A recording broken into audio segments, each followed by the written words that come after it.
Visa materializacijos esmė viename šiame video. Tu jau labai gerai žinai, kad tavo būsena kuria viską, kas vyksta tavo gyvenime. Taip, būsena yra svarbiausias tavo kūrybos įrankis, kūrybinis elementas.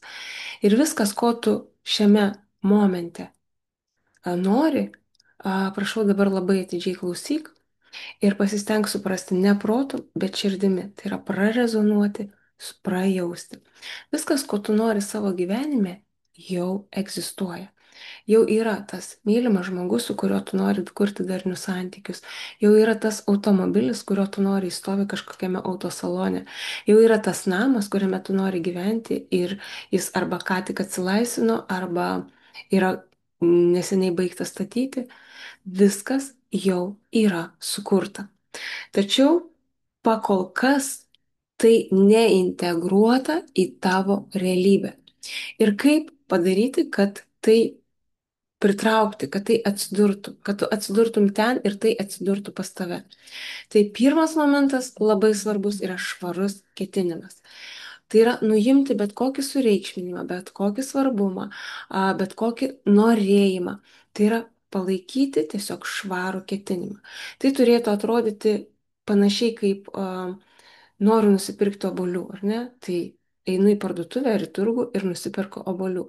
Juk kai tu pagalvoji apie tai, kad nori obuolių, tu neįsitempi, nesakai, kad tai neįmanoma, nesakai, oi, kaip norėčiau gauti obuolių, arba nesakai, oi, aš to neverta, aš nenusipelniau. Švarus ketinimas, kai tu užsimaniai, išspinduliavai ir žinai, kad tai bus. Pačiu lengviausiu, pačiu greičiausiu ir paprasčiausiu būdu. Antras momentas yra tavo būsena. Dabar pagalvok apie tai, ko tu nori. Pavyzdžiui, mašina, namas, santykiai, darbas, realizacija, pinigai, kelionės ir taip toliau. Ir tai yra didžiausias noras šiuo metu tavo gyvenime. Ir dabar užsimerk ir įsivaizduok, pajausk, kad tai, ko tu nori, jau yra įvykę. Tu jau tai turi, tu jau gyveni tame name, tu jau važinėjai su šia mašina, tu jau turi santykius su tuo žmogumi, su kuriuo tu nori turėti. Ir dabar pasakyk man, ką tu jauti. Ką tu jauti savo viduje, širdyje, krūtinėje. Į mūsų norus dažniausiai atsiliepia širdis.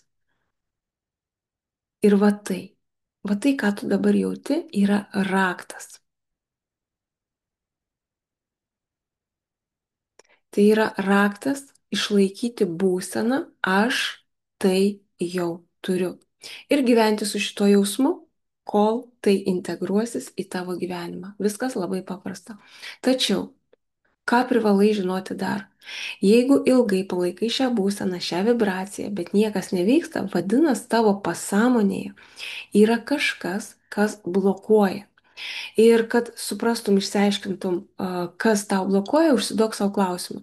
Kas nutiks tokio baisaus, jeigu aš tai turėsiu? Arba kodėl aš nesu verta tai turėti? Ir tai bus atsakymas, kas blokuoja tavo ketinimo įsigyvendinimą.